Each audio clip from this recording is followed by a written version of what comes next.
And I must have been standing there like a deer in the headlights or something, because I was just standing at the side of the bar, just like going, looking around, and some of the boys are there, and I don't know who Yeah. any of them Yeah. are.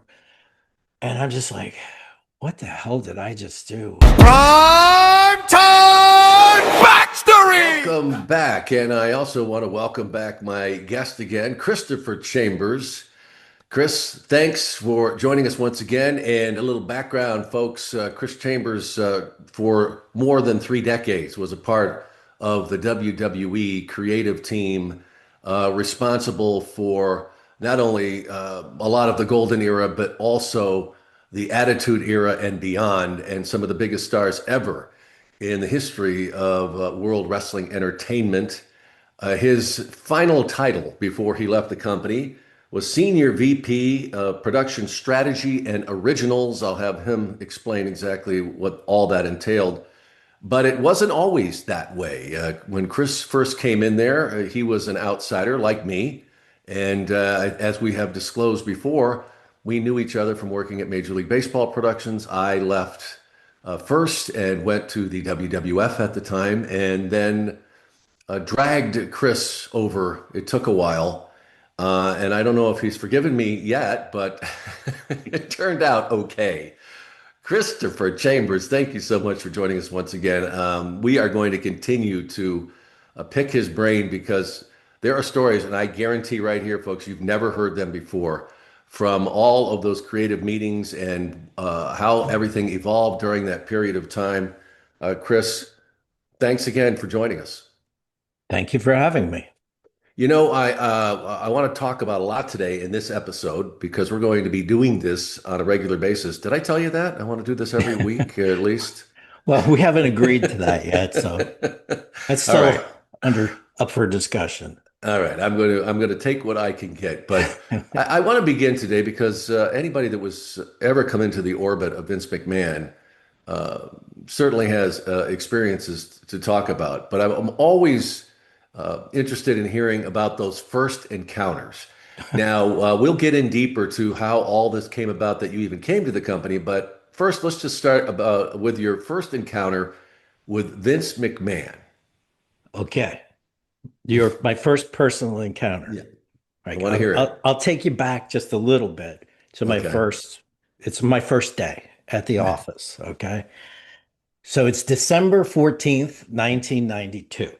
And I'm supposed to meet Kevin Dunn at the TV studio so we can drive to JFK in December to fly to Green Bay, Wisconsin. I Hmm. don't know who books that, but my first day on the job, get on a plane, fly to Green Bay, Wisconsin for a TV taping. Okay. So at this point, I didn't really know what I was getting myself into, obviously, but we're on the plane, some of the boys are on the plane, whatever. It's no big deal. It's just a, Yeah. commercial flight. We land in Green Bay. It's freaking freezing. December, again, like who books this? Dumbest thing ever. I walk in the door with Kevin. I swear to God, this is exactly what happened. I walk in the door, and the first thing I see is Kamala, the Ugandan giant, in full garb, sitting on a road case, reading the newspaper with cheaters on. Yeah. Was And it the I'm New just York like, Times? I'm like, what the hell? I think it was the Wall Street Journal, believe it or Well, not. But I digress. But I was just like, okay, this is not what I'm used to when I walk into a locker room or anything. So the next guy I see, this big guy with belly, big thick glasses. Hello, nice to meet you. It's Chief J Strongbow. My Chief. hero as a kid. My Yeah. my heroes were Bobby Orr, Bugs Bunny, and Chief J Strongbow. Okay. And so I got to meet the chief, and I was like, oh my God. But he wasn't anything like I remembered him. At this No, point, he not was then. much later on. And I'm like, okay. And then the next guy puts his hand out and says, hello, Chris, welcome to the fold. It's really nice to meet you. My name's Jim Myers. And I'm Mm. like, I'm looking at him like, Oh. oh my God, that's George the Animal Steele. And meanwhile, he was the kindest, most well-spoken person I've ever met. Well, he was just so nice and he was so Hmm. polite and it was so awesome. So now I get into the arena, it's back when we were kind of, things weren't great. It was one of those TV tapings. I think we were doing Superstars and Challenge, so I'm Yeah. not sure which one this was, Superstars or Challenge, um, which were the shows I ended up Yeah. producing. That was my first assignment. So, anyways, I'm like, well, the only person I know here is Shawn Mooney. Well, let me go see if I could find him. So I'm making my way to the locker room. And so I'm standing outside the locker room because Kevin also wants to introduce me to Vince. Mhm. And I'm standing by you and we're standing there. And, we're waiting and waiting like you always do when you're waiting for Mhm. Vince. And all of a sudden I hear, bam, fuck you, brother. What the hell? This guy comes running at, fuck you, brother. And I'm like, what the hell? And then Vince comes out of the locker room. It's like his tie is askew and whatever. And I'm like, what the hell just happened? And it was Nails. It was Uh, Nails got into a fight with Vince in the locker room. Apparently, it was over a payout or something. mhm. I found out later. And I was standing right there. So my first in-person image of Vince was him walking out of the locker room after a physical altercation with Nails. And I'm just like, holy crap. Yeah. This isn't Major League Crazy Baseball. start. No, I remember that day vividly and oh my going, God. Yeah. And then it didn't stop there either because yeah, the police came later. Nails accused Vince of grabbing him, or something like that. And of course, yeah. it was all BS. It was all about money. But yeah, the cops came later and I'm just like, oh my God, what the hell? And then the day began, from There we there. go. That's What an that's the very first first like experience. hour of my job with the company. And I'm literally like, oh my God, what did I get myself into? So Yeah. yeah, so the TV taping begins, at that point. And Vince, of course, is We should mention though, Chris, also that with that incident, since you brought it up, that there were some other wrestlers in the vicinity, and I believe one of them was Bret the Hitman Hart. And when all this was happening, they're all kind of like looking at each other, like because somebody, they eventually people rushed into the room. They're like, eventually. "Yeah, do we need to break this up?" I think that was kind of like, well, he's going there. We might as well let him. Just let him do it for all the boys. Yeah, I gotta believe that there was a little part of that going on too, because it got broken up, but not right away. Not right away. I kind of picked up on that vibe, Yeah. you know. But What yeah, a start though. yeah, that was the start. And what I recall was, then eventually the TV taping began after all the Mhm. turmoil and all that unsettled. And I was amazed at how horrible it was. It was the worst experience, a viewer experience. Mhm. It was just like, it was all jobber matches. And if Yeah. people don't know what that is, back in those days, they reserved the headliner matches for either dark matches or pay-per-views. You'd lead to the pay-per-view. So there were these guys called jobbers, and their job was to go in and lose. And Mhm. the thing that was terrible, really bad, as I found out as I went along, like if, for example, a guy like Yokozuna, every match was exactly the same, except for with a different jobber. It was Right. 1, 2, 3, 4, 1, 2. It was Squash. so Yeah. bad. It was so bad. So here, in these tapings, you're taping 3 weeks at a time with no reference as to what's going on at all. So No. I'm new. I don't know what's going on. There's no screen. There's no announcement. It's just a bunch of matches in a row. And sometimes you see the same guy 3 or 4 times because it's 3 weeks. And it just was like, God, this is just terrible. Yeah. And then the gimmicks, and you can speak to some of these Yeah. things. So apparently this was in the very beginning of a new character called Doink the Clown. Okay. And if you remember this one, this is when Doink apparently Mhm. had an injury. So he's in a sling and he's walking through the audience and he's got like a fake arm, and the one finger moves on it. It's like this. It's like the dumbest. It's I was so like, where did they stupid. find that? Yeah. How did they? It was Yeah. the dumbest looking thing Oh, ever, and it was just like, oh my God. And well, you had experience with Doink, I think, too, yeah. right? With so I was just stunned, okay, with what I saw. I really Yeah. truly was, because I was expecting a show, Yeah. okay? I was expecting, the way I learned, whether it's an essay, whether you're cutting a video, doing a movie, or doing a highlight film, or doing a package. There's a beginning, a middle, and an end. You Mhm. get a hook, get the subject, and then big finish, right? Yeah. This was just a pile of crap. And it was Yeah. really not good, Yeah, it at wasn't all. anything like you said you were expecting, and we should give a background on these shows too. And I've mentioned this several times during the Golden Era podcast and on other shows that Wrestling Challenge and Superstars, as you quickly learned being at the company, that were pure promotional tools. Promotion. Yeah. That's what they were all about. And it was just letting people see these characters, showing how impressive they are. As you mentioned, they go out there with what they called jobbers at the time. And now it's enhancement talent, I think they call it, is to enhance the person Yeah. they're against in the ring. But that was the point of it. They would go out there and it would so you could see these guys, and then you would want to go see them at the arena because that was the driving force of income then. These Mhm. house shows that they would go, and people would all over the country. They're doing 7 or 8 shows a week. We had A, B, and C tours basically going on, and so when people would come to these TV tapings, as Chris mentioned, and we would do them every 3 weeks in some city, and they would have to tape material that would be enough to fill 3 of the shows and the other stuff that we are doing as well. Dark matches for international. It Mhm. was, and especially when you got, when we would go, it had to be for a reason, a special reason. We didn't go to every single event that went on there. It was the TV tapings where we would get material for stuff that we did back at Hamilton Avenue.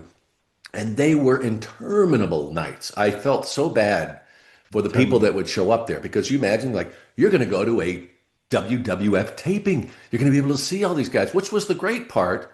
But at the same time, you were going to be there past midnight usually, and it was on a school night usually. And these people would be there, and it would just be one thing after another. And let's say they say Hulk is going to be there. Well, they wouldn't put Hulk on until Till very late last. in the evening so that you would stay there. So Right. but I'm sure, like you, that education when you first got there, you must have been like, "What the hell is this?" It was amazing, like, so for the first month or so, I went to TV just to learn how things were Yeah, done. And I was just stunned how disrespectful is the only word I can use to the audience it was. Like, if yeah. if I was a father and I was bringing my kids, I'd never go to a show again. That would be it for me. This was You'd be, terrible. they burned you. But Yeah, but truthfully, the experience wasn't just bad for the fans, it was bad for the performers too, because yeah, they didn't have the crowd engaged. The crowd didn't know what the hell was going on. It was just a match. But also, as you will recall, backstage, they didn't want to do all these pre-tapes and interviews because they're selling tickets and, Oshkosh or Whip Madison or yeah, whatever, wherever, the syndication's going, wherever the live event is going. And they'd have to cut the same promo 20 times, right? yeah. And so when they Hmm. saw some guy from the office with a camera, they're like, oh, Jesus, right? They didn't want anything to Hmm. do with it because it was Yeah, they were torture. busy enough. Yeah, Yeah, so it wasn't a great experience for anybody. So, anyways, the show finally concurs with the whatever the big match was. I don't even remember, what it was. That's how, shell shocked I was.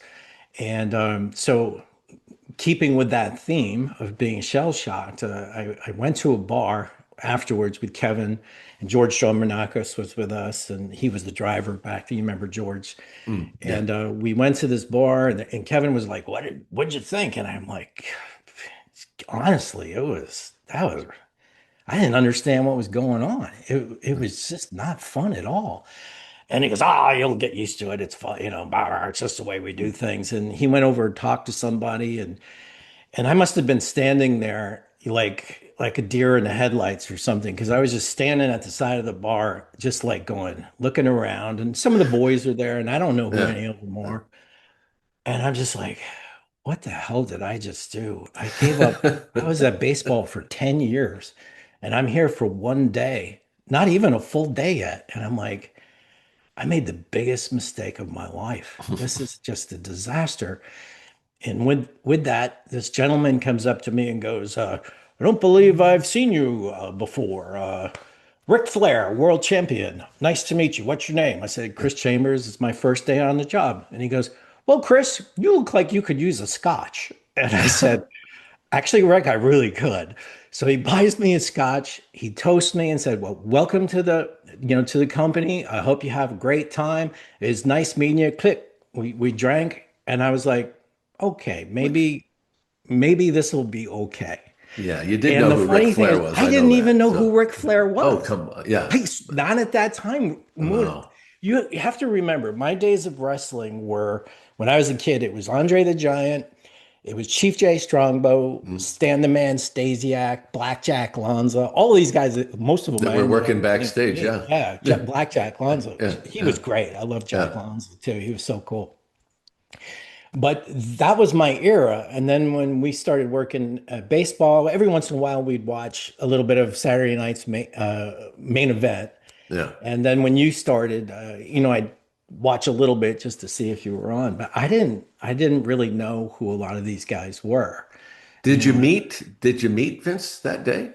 Or did it just because of after what had happened, probably I become didn't a meet him little awkward? officially till like the next day. So the next day Yeah. we went to another. Yeah, we If, did two if we days in saw a row. superstars, then it Yeah. was Yeah. Challenger or vice versa. Right. And I think it was Madison, Wisconsin, or something like that. I Yeah. can't remember exactly where it was. And I met Vince that day, and he was very polite, and he welcomed me aboard, and all of that. But starting, that was my first day, and then from there it just got worse. It really did. It was really difficult. And Start talk off. about because I've mentioned this before too. Coming in, it was still old school wrestling. Very old school. Oh Kayfabe my. was still very, very active. They spoke Carney when you came Oh, into the ring, Carney, and you had your right? show sheet. God forbid you lose your sheet. Oh my God, Briscoe, Gerald Briscoe, who I later became good friends with, Yeah, he yeah. tore me a new one because I left my show sheet. And Oh you have yeah, your that's name on them, so they know who it is. And I was new to all of this. And oh boy, yeah, oh man, yeah, I remember that too. That was my first faux pas. But like you said, everything was old school. And if you were new, they were kayfabing you. It wasn't easy, and they no, didn't want to work with you if you were a new guy. There's yeah. just Oh, no. and especially somebody who had not been a part of the business. Hmm. Even if you weren't coming from some other territory or something, you were from another world as far as they were concerned. And in a lot of ways, to me, it was like it was like getting going into the mafia. I mean, there was just this uh, brotherhood, as you call it. It's certainly a sisterhood as well now, but back then it wasn't. And so you had to really be on your guard 24/7. There's a lot Hmm. of ribs going on, especially guys that would come to these TV tapings, these um, jabronis, as we'd call them, and so I don't know how long it took you. It took me a good year before I got past that and was considered, I guess, in. Yeah. What was that process like for you, especially since you were really considered office? I was at least had a rapport with these guys because I worked with them a lot and they got to know me. But it must have been tough. Well, when I first started, like, so the first couple, month or so, that's when I went on the road just to see how things work. But that was the end of that for a Mhm. while. So, because my job at that point, I was the only producer left in the studio because everyone, as you recall, back then got let Right. go, and the only producer doing the shows at that time was Kevin Dunn. And he Yeah. had gotten elevated to executive producer, and he was also doing the line producing for I say live shows, but they were live to tape, sort of.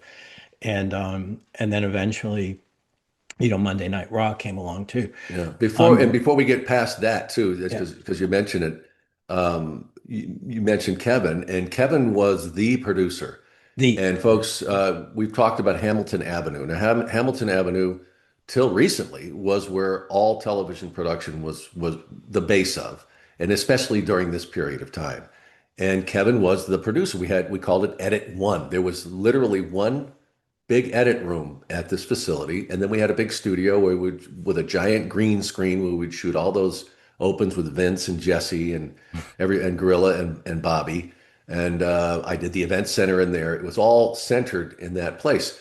But all the shows were produced there. And so you basically replaced Kevin in yes, Edit One. yes, Right. which didn't go over well with a lot of the people who were there because Kevin was considered like he's the guy. Yeah. Oh, And then yeah. all of a sudden, here comes this new guy that they didn't know anything about. And, Kevin's like, this is the guy. And they're like, Hmm. oh, yeah, we'll see about that. So it wasn't easy on any level, at the beginning. But, I learned over the years, sometimes when things are tough or they suck, you can Yeah. use that to your advantage. And I did, like when I left baseball, I did that. And when I started there, I realized this was going to be a tough row to hoe, but I got to stick, to my guns, but I'll keep I'm going to learn as much as I can, but where I can, I'm going to help, I'm going to Mhm. interject some of the things that I learned from baseball, production wise, writing wise, whatever it happened to be. But it was a slow process. And in the beginning, it was torture. Like Vince, I, I was producing Vince for voiceovers and on Right. cameras He'd for come over to the superstars. studio. He'd come Yeah. over and we do the things, we film in, for all those crappy matches that we shot. Yeah. And And talk they do it and on how did they cameras. do that, Chris? Because a lot of people think when they would watch the show that, Vince is at ringside or Bobby and No, Gorilla are at ring. That's not how it works. So how were those no. shows put together? So as you recall, they would set up like there's what did we have? We had the um what was that platform called that Mean Gene used to be on? And there, we do the interviews and all of Yeah. that stuff. And well, Yeah. there were these little platforms, and what they would do Stage. is Yeah. That they'd we had. shoot a lockdown shot of in the arena. So we'd have that as background. We get back to the studio. We put the announce desk in the studio on a green screen, and then we'd throw wherever that arena was behind them, so it looks like Vince and whoever, Vince and Bobby, Vince and Ted DiBiase, whoever it happened to be, like Yeah. they were in the arena. So the Mhm. on cameras were also in the studio, and then we'd get them into the announce booth and do the voiceovers. Which at the time was kind of brilliant. I mean, it looked like it, and because the camera would be moving, Yeah, and you would see the arena. They'd do these big sweeping shots, and they'd come down, and there would be Jesse and it Vince was or whatever, brilliant whoever on it a was. lot of Yeah. levels Yeah. because you don't have those poor guys, Vince and whatever, whoever, Yeah. sitting in an arena for Yeah. 3 straight hours Yeah. with people yelling at them, and you know how wrestling, Yeah. And the WWE, match is cut for time and whatever and they're all this sitting and crap. waiting Yeah. in Yeah. between. Yeah. And by the way, Vince has got to run things back then. Yeah. He was running everything, so he couldn't do both jobs. That was like Yeah. impossible. I mean, I don't even know how he did all the stuff that he did do. It was remarkable. Yeah. Yeah. But so yeah, no, from a production standpoint, it was actually quite brilliant. And of course they sweetened all the matches because nobody was cheering. And it was the Not at same 11 o'clock at it night. was the same reel from WrestleMania 3 with Andre and Hulk, Uh, that they, uh, Larry Rosen would sneak in the audio to make it sound like there was a good crowd in there when there was nobody. But anyways, it was tough because in the beginning, I was taking Kevin's job. So my job was to produce Vince and tell him, yeah, that on camera was good or it wasn't, or this VO was good or it wasn't. And it didn't matter what I said. Vince disagreed with me. He was like, really? I thought that was good. Really? Let me see it again. Ah, it sucked. We can do better. Or if I said, I think yeah, I think we can do better. Let me see it. He'd be like, what's wrong with that? It's great. And I was just like, He was oh testing God, you, this or guy, what? he Or that hates was me. I was convinced he hates me. So I went to Kevin and I said, look, it ain't working out. I think I'm gonna have to, leave because Vince, he's he doesn't it ain't working. It's just not working. And he goes, well, I think you should talk to him. And I'm like, what? And he goes, the next time he comes in for VOs, you pull him aside and you have a one-on-one with him. So I was like, Wow. all right. So you remember the old Oh, warehouse? I bet you didn't say, all right. I think you went like, oh shit. I mean, No, what, I didn't. No, really? Sean, honestly, Or were you because at that point like I didn't care. No, because oh, I hated my job so much. It really? was easy to be honest. When you're in that position, it's really easy to be honest because it's like, what do you got to lose? Mhm. Right? It's a job and it was a job. It wasn't to me at that point. This was a job. It wasn't a career. It was like, ugh, Mhm. what did I do? So, we had the spy cam in edit one where we could see, at the gate, when Vince's car would come in. And usually George was standing there with the coffee, get ready for Yeah, Vince to right, do the yeah. VOs. So the next time Vince came in, I walked out to the warehouse, which, believe it or not, people probably don't believe this. It was a warehouse. We Yeah. worked in a freaking warehouse. And later we put a ring in there and trained people in that warehouse as well. And so when I saw him come in, I intercepted him in the middle of the warehouse and I pulled him aside. I said, Vince, can we talk for a second? Sure, pal. What's up? I said, I get the distinct impression you do not like working with me. And I'd like to know if I'm doing something wrong. And if I Mhm. am, what can I do to do a better job? And he went, God damn, you're doing a great job, kid. What are you talking about? And he put his arm around me and he goes, don't worry about a thing. You're going to be great. And we went back in there and we did the show, and he was great. And he was as nice as could be to me Yeah. from that point forward. I mean, we had our moments, believe me, going Mhm. forward, because, I still was in that mode where I wasn't going to bullshit him. And better than anybody, there were a lot of yes men around Mhm. him. I didn't care. So I just tell him the truth. If he asked me if I thought something was good, I'd say, I don't like it. Or if it was good, I'd tell him. Yeah. And so from that point forward, my relationship with Vince completely changed. And Wow. when my relationship with Vince changed, everything else with everybody else started to too. And and some of it was because of the way you work with people, or like I loved working with Mean Gene because Yeah. he's so great to work with. He was so funny, Yeah. but he was shocked that I knew how to write. And he hadn't worked with somebody who could actually write scripts. And Wow. so he loved working with me because I'd write scripts with him and do, different, some of the verbiage and all that. Yeah. And then I get to work with Gorilla. And Gorilla at first was very, very old school standoff. But Yeah. then I realized Gorilla couldn't see so good with them big Coke bottle blue Yeah. glasses Yeah. that he had. Yeah. Yeah. So I'd make the cue cards and I'd make the letters like this big. And he'd call, oh, those are Gorilla size. I love Yeah. those. And then he loosened up and then he became, I swear to God, Yeah. the nicest Yeah. human being. Oh my God, he was the Yeah. nicest. He used to sit in my office every week. I don't Yeah. know if I ever told you this story about him being in my office waiting to talk to the little runt. That was Kevin. Yeah. Did I tell That's you what he about called him. Yeah. Yeah. No, it's I know. good. Go ahead. Oh, well, this is just an aside. So Yeah. Well, it's great. Gorilla was, like I said, he was everybody's, I don't know, it's like he's Uncle Gorilla, or Yeah. he's like a grandpa. But we should Everybody loved mention him. you had to earn it. There Oh, was oh, like oh, not yeah. everybody. Yeah. Oh, no, no. And he No. was a big, If he scary didn't dude. like you, oof, Yeah, yeah. he was a big, scary dude. Yeah. I remember that one of the first times I worked with him, and if you know Gorilla, he always had a wad of cash like this, Yeah. Oh, usually yeah. about 10 grand, Yeah. something Yeah. like that in his pocket. Big And, roll. and I remember I asked him one time, I said, Jesus, Gorilla, why do you carry all that cash? And he goes, I might want to buy something.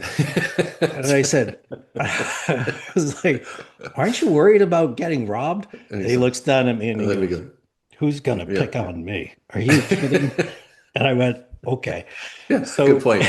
so anyways, one of Gorilla's favorite things to do was he looked forward to this more than anything. He would make every single football pick in college and the pros with Kevin. Dunn in his office, right?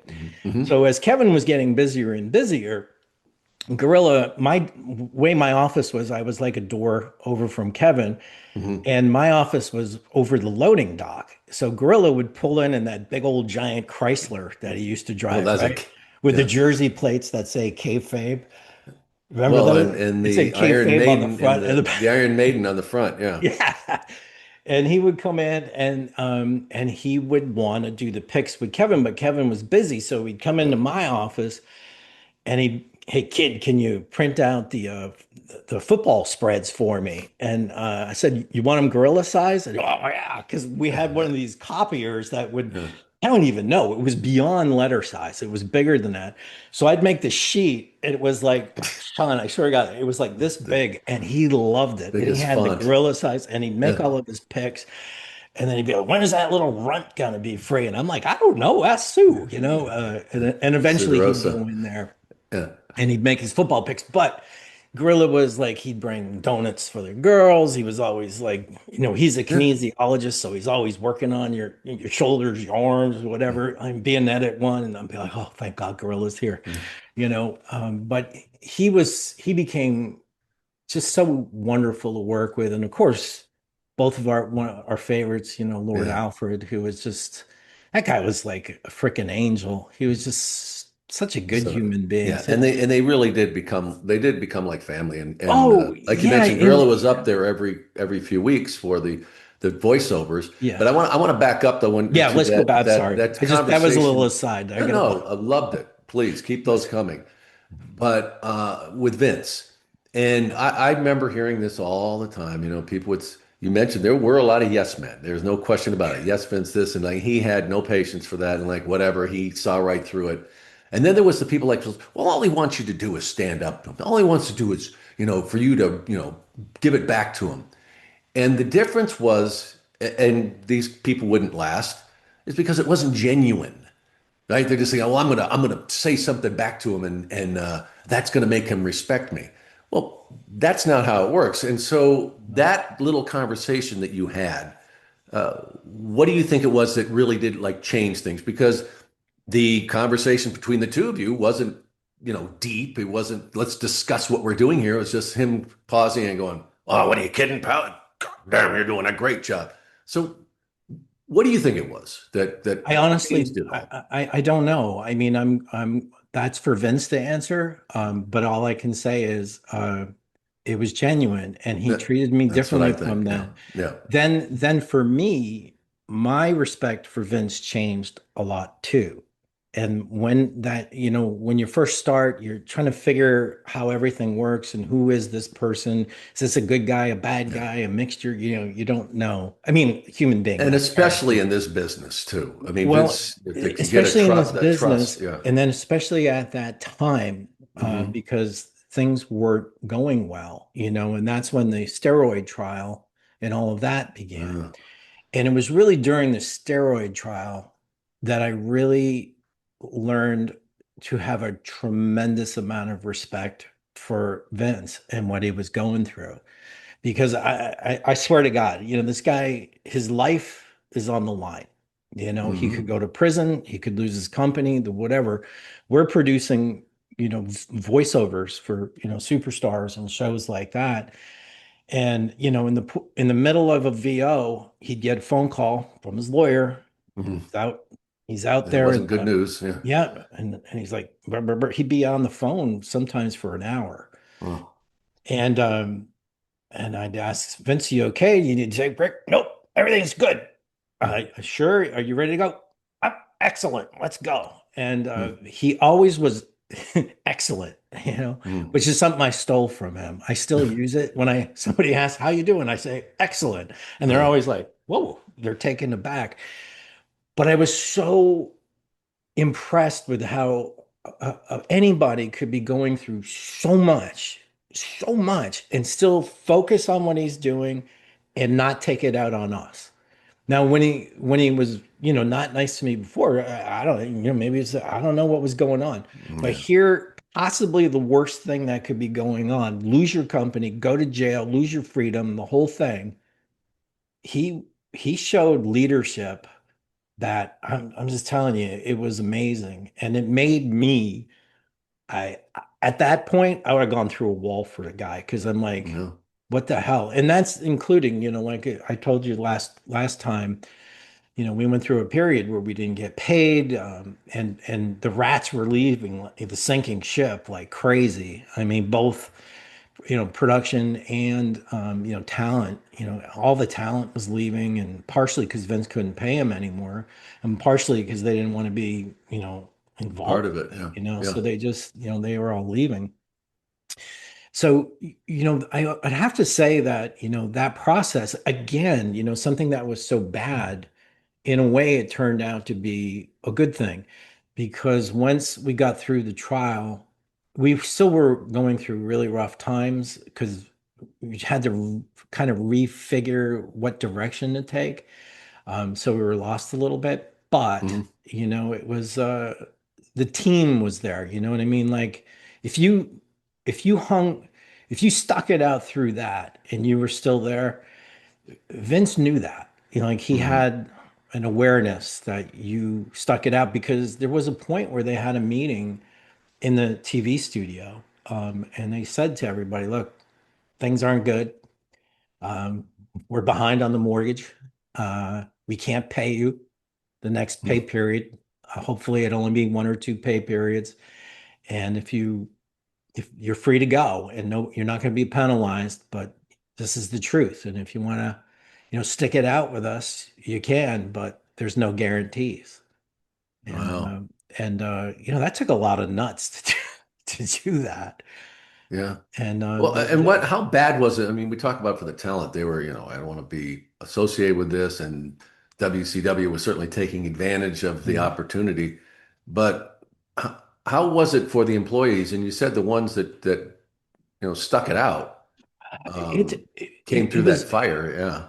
it was true. It was tough because you made a choice and you were deciding on your own if it was the right choice. Now, the other side of that coin is while those guys were at WCW and you've worked with them, I'm getting phone calls, Hmm. from down there saying, "Come down and work with us." This Yeah. while the trial's going on, Yeah. and I was like, I can't do that. Like I gave my word. Now, Mm. in 1993, when I first started, if that happened then, this started really later in 93 and then into 94, I think. I probably would have because I just didn't like, it was so Yeah. bad. Right. But now I felt like I had a mission, Yeah. and I didn't want to give up, and I wanted to see what I could do to help this thing go into a new direction. And we were Yeah. still in a, not a good direction, but Yeah. And it, let's talk about that because where was the product then, oh as we refer to it? But God. what was going on with the WWF at the time when Vince certainly was distracted. Creative was a lot of people had left. Uh, what did production look like then? Well, we were so stripped down. Like Kevin Quinn, who was the editor and Edit One, Yeah. Kevin Quinn. Yeah. This Hmm. guy's so talented and Yeah. whatever. Yeah. We we were working 7 days a week, Wow.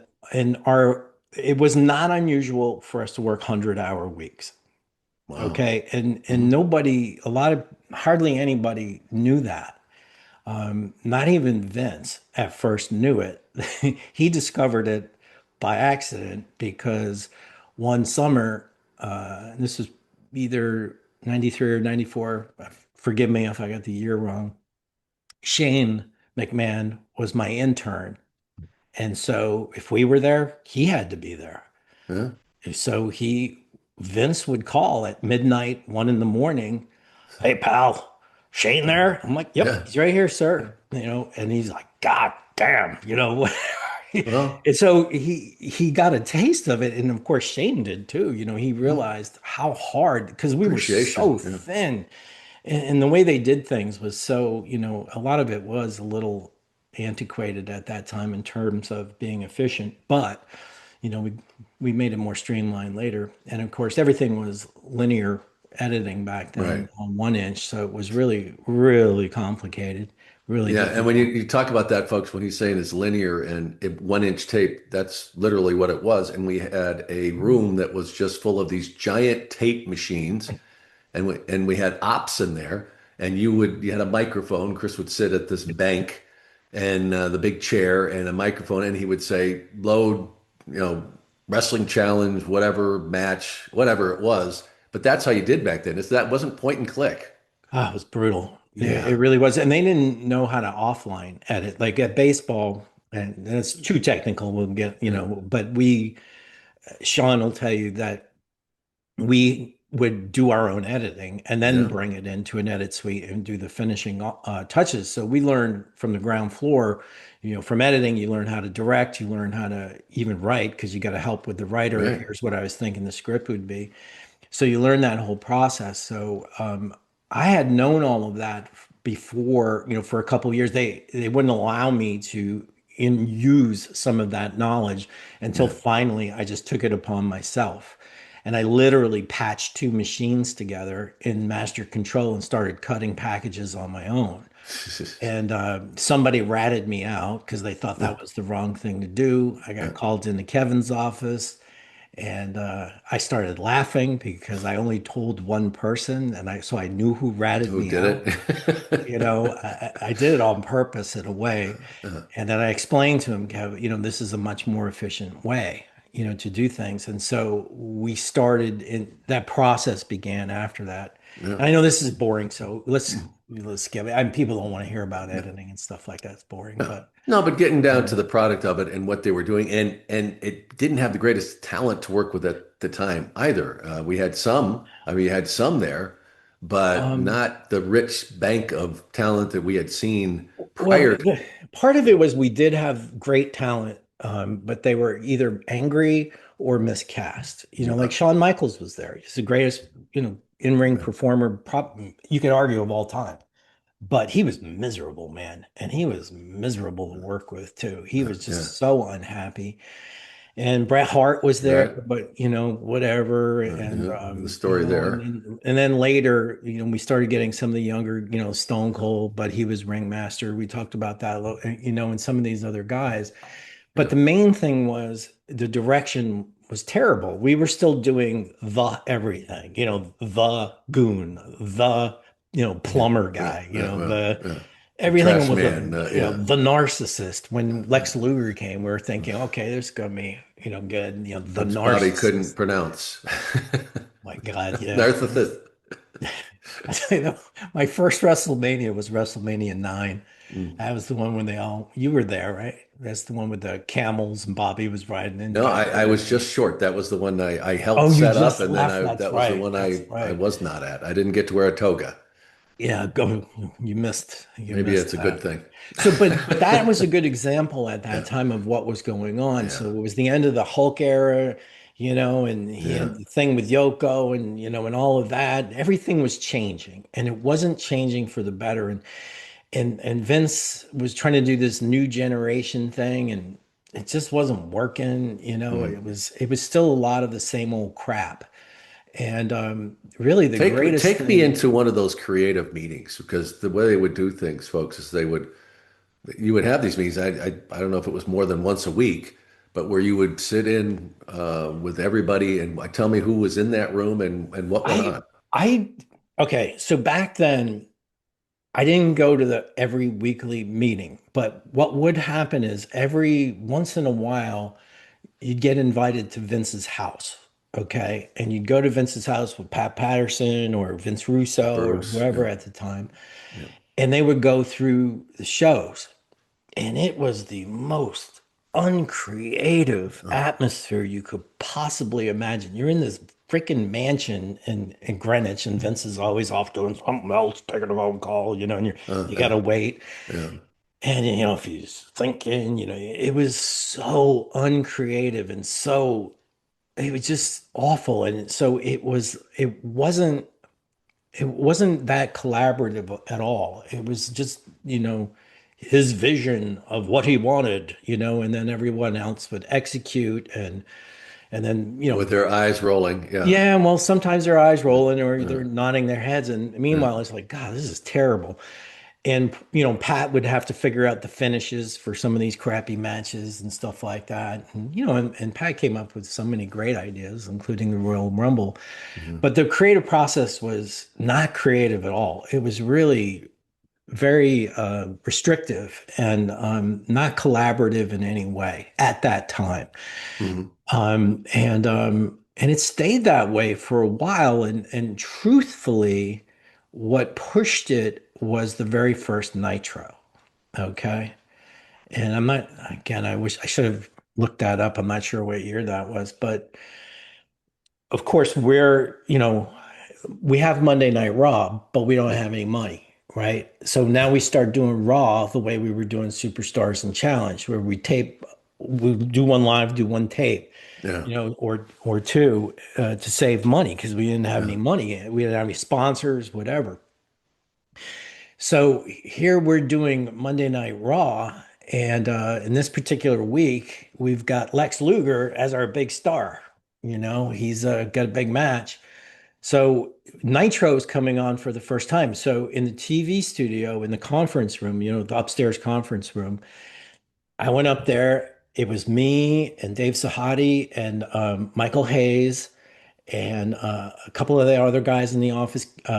Kevin wasn't there that day, but a couple of us, we all sat, Vince Russo, Mhm. we all sat around the table and we turned on Nitro and they came on, I believe they came on an hour before us. They were at the Mall of America, Mhm.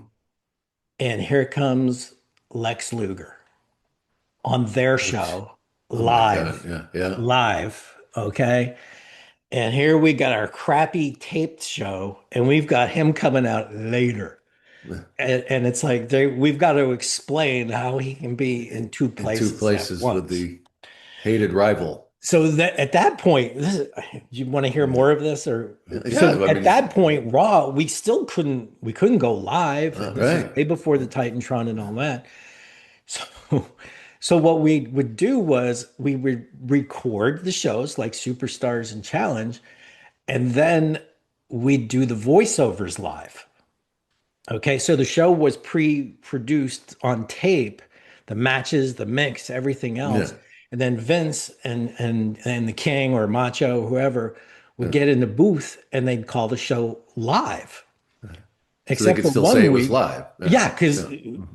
because what would happen is they would try to comment on something the other show commented. So Yeah. we'd be in edit one doing the voiceovers, and we had Nitro on one screen, and then we had our show on this screen, which is taped but live, right? Yeah. And we'd try to tell Vince during the commercial breaks what they were doing or what they were talking about, and he'd try to respond or do something like that.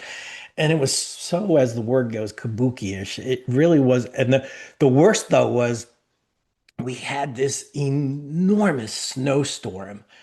Like it shut down New York City. It was Mhm. one of those. It was like 94, 5, whatever that was. And Vince was stuck on a train up like in Croton on Hudson. Yeah. Yeah. And we didn't know how to, we couldn't, what are we going to do? We need, and the thing is, the on cameras are recorded because this time we did do the on cameras in the arena because we were recording in small arenas and they were doing the live show. So they would do the on cameras for the next show right there. So the on cameras have Vince in them, but there's Oh, no so you Vince. can't even get somebody to So cover. I Oh had my a God. four-wheel drive vehicle, the rump shaker. That's what we used to call it. Shane's buddies put in a really nice stereo in it for me, and that's what was called the rump shaker. And George Germanakos and Adam Panucci took that vehicle and they drove all the way up to Croton on Hudson. They had to, the roads were closed everywhere. To this day, I don't even know how they did it. Yeah. Vince was walking through the snow and they got him in my rump shaker, drove him down to Stamford from Croton to do these stupid on cameras. So Wow. so it wasn't long after that where we realized, yeah, this probably isn't a good plan for Yeah. the Yeah. long term. We've got to figure out, another plan. But talk about how they covered that, because that a lot of people remember that, and of course WCW did use that opportunity to shove it right up their rear ends with Lex Luger suddenly appearing. Oh, And they what was did. Vince's Oh, reaction? well, Because he then was it blindsided. continues. So here, some of the funny things, not funny, but so they would they would say it right on the air. You want to watch live wrestling or you want to watch that tape show? And they would give the finishes to all the matches. Like Right. Eric Bischoff live on the air would give the finishes to all of our matches because they were pre-taped and he Yeah. knew it. So Well, he they'd would have just marks at the arenas that were telling them exactly what happened at the tapings. exactly. And Yeah. it was we were just getting destroyed. Yeah. And their ratings were killing us. And I don't know if people know this, but uh Bischoff used to call Vince's office every Tuesday with the ratings and leave a message. Vince wouldn't answer, but Yeah. his assistant would. Yeah. And she hated him. And Yeah. like honestly, I hated Eric Bischoff because of this. I mean, I knew all the phone calls he was making, giving away our finishes. It was like, what the fuck? We're just trying to make a living. Yeah. But in reality, he was right, and if it wasn't for him, we wouldn't have changed the direction of the entire company. And the irony of that is these guys, by killing us, destroying us, and making fun of us, changed everything because Vince even realized at that point that holy crap, we need to change. Yeah. And We he got to didn't raise the know, but bar. he didn't Yeah. know how to do it because he was still wrapped in the narcissist, the this, the that, every the, Yeah. the thing, and everything had to be a character. Nobody could have any kind of resemblance of reality.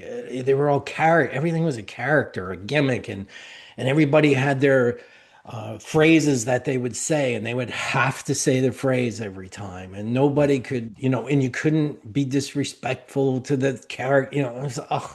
It was nothing. Nothing felt Nothing real. unique. Yeah. Yeah, it And, wasn't unique because it felt fake. yeah. And Well, and I always referred to it. It was kind of like the notebook of professional wrestling, as you mentioned, like the character, whatever it was, but Mhm. fill in the blank. And then, of course, there's a lot of these, as I say, the notebook of storylines. It's whatever that they would go back and it was some gimmick storyline that you do this, the blindfold match, the chain match, the whatever. And it was just so freaking predictable. There was no layers. And you and I have talked about, as far as being creative, that you need these layers. That's what makes it a good story.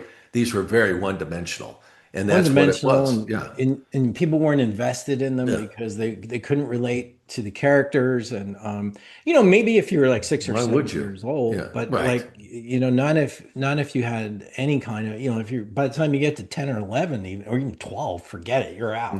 Yeah, It yeah, just wasn't all there. And and the world in general was changing at that point. You've got MTV and all this other stuff was just, coming around, and so reality TV and stuff like that. Things were just beginning to evolve, but we were still caught in the yeah. old days. And I'm sure, Chris, at the time, I mean, I've known you forever, and I just know how your brain works and creatively, and I know you had you know, tons of ideas. Hmm. I remember you telling me a lot of your stuff comes in dreams, and Yeah, I don't even know how that brain of yours works, but I I know don't that either. you had a lot of stuff going on. Yeah. Uh, were you trying to interject things there? And at what point? Because, like you said, when you first get there, you're just producing these shows, and it's a formula. Were you trying to like get things, interject them going? And at what point do you think they finally started to pay attention to say, hey, this guy, really has something to bring and creatively and start to listen? Well, it's a little bit of a slow process, honestly, Yeah. because like in the beginning, it was like Kevin Quinn and I we take a terribly shot vignette and then re-edit it and make it into something. So we were in the middle of this storyline with Shawn, and Shawn was, being Shawn, he always had other turmoil going on. Did he want to be there, not want to be there, character change and all this. So the storyline was that Shawn collapses in the ring.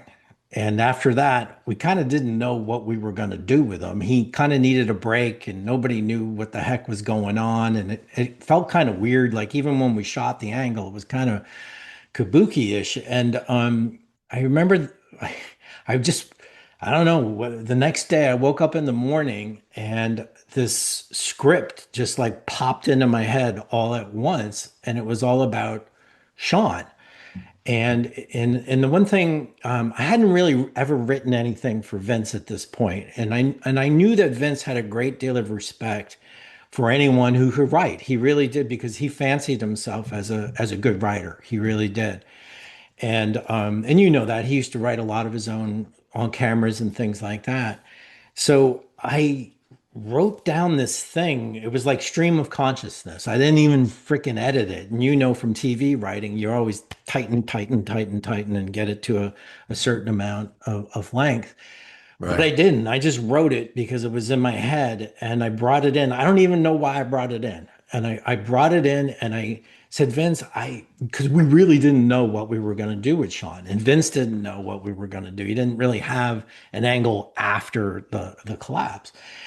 So so I showed him the script and I gave it to him and he picked it up, and he started reading it and I'm like really quiet and he keeps reading it because it's long, too long, like I said.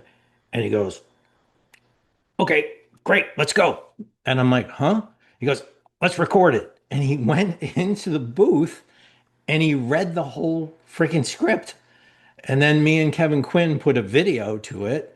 And then later we called in Jim Johnston because Vince had an idea that maybe we need for the next week, or I think it was the next week, we need a music video. So we wrote this song, or Jim Johnston wrote this song, "Tell Me a Lie and You Won't Leave." And it was all based upon, part of it was on the script, because the gist of the script was that Shawn collapsed because us fans, we pushed him so far in his, you know, lust to entertain us. He pushed himself too far and hurt himself. And now it's on us. We don't know if he's going to come back and it's our fault. And Vince liked that sentiment. And so we went and did with it. And it's weird because I don't save anything. I really don't. Like in any scripts I wrote, attitude spots, Stone Cold stuff. Sue DeRosa has all my scripts, or she did. They'd go in a file and whatever. For some reason, I still have the script, and it was the first thing I ever wrote. And it's like you can see, like I found it. It's like it's not even spaced correctly. It's all caps. It's like it's really freaking long, but Vince liked it. And the way it started, I'll read a little bit for you. It starts in the theater of life. We tend to place public figures on a pedestal. For an elite few, we reserve the mantle of superstardom. By doing so, we separate these individuals from the rest of us, bestowing upon them superhuman qualities, blah, blah, blah, blah, blah, blah, blah. So then the gist of it is now we like to push Shawn to the edge. Shawn Michaels wowed us into believing that he could do anything because we've seen him do it. Now we find ourselves in the uncomfortable position of hoping he'll just be okay. And so, it's like anyone totally loves what they do. Shawn Michaels can't wait to get back, blah, blah, blah. Believe me, he's more anxious to get back than we are to see him back. But unfortunately, we just don't know when or if Shawn Michaels will ever return to the ring. It's so over the top dramatic. It's so stupid. But it worked, and for me, it opened that door with Vince where he was like, okay, this guy's got more than just, he can edit some stuff and put it together. And so after that, like he did start asking me for opinions on things. And then, like I said, we did the music video. I think it was the following week. And it was based on this, but it was, schmaltzy and whatever. And it bought Shawn some time, as he was, I forget what he was doing at that point. There was a lot of turmoil back in those days. But that was the first thing I think where Vince was like, hey, maybe what does Chambers think? maybe we should get him involved in this. And I did start going to more creative meetings and things like that. And and I was pretty honest with Vince all the time because honestly, at that time we were still struggling. And so it was easy to be honest because it's like there's nothing to lose, just go for it. So that's basically the gist of how the door, I kind of get a little crack, stuck my foot in, and went with a very overly verbose script. But, Vince liked it and we went from there. All right, Chris. Well, I'm going to stop you right there because I know you've got to run, but we're really getting into a lot of some great stories about these superstars who, at the time, and that included Shawn Michaels, were floundering in the WWE. And in our next episode, we're going to dive a lot deeper into not only how Chris Chambers changed the whole trajectory for Shawn Michaels, but some of the other icons as they would become in the WWE. So, folks, thank you for joining us, and we will have Chris with us again next time as we tell more backstories here on Prime Time. Thanks for joining us. Prime